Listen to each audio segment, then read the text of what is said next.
Hi, with CCD you can access resources like hosted websites and SaaS, even without installing a heavy client, by installing an extension or add-on in Chromium-based browsers like Google Chrome or Microsoft Edge.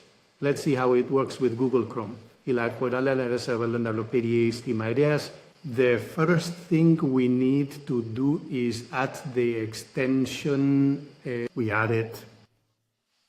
And once it's added, it asks if we want synchronization, so it's available on our devices.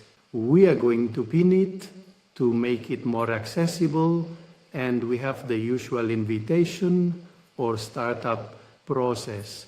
We enter our invitation code and log in. Since I am already logged in, it's seamless. We indicate whether it's a corporate device, and we already have access here.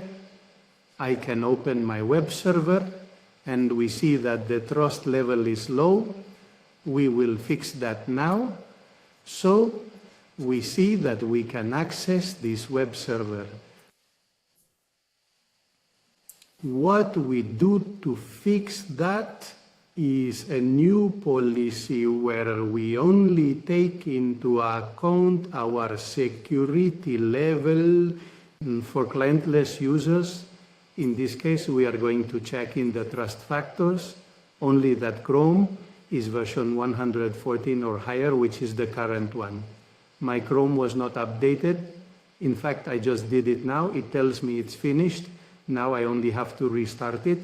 And once I restart it, this time I did a quick restart, the application appears as high trust level. And we can access all the resources I already had with my users' privileges without any problem, either by using the links or typing the URL directly. That's all for today. As always, thank you very much, and I hope it was helpful.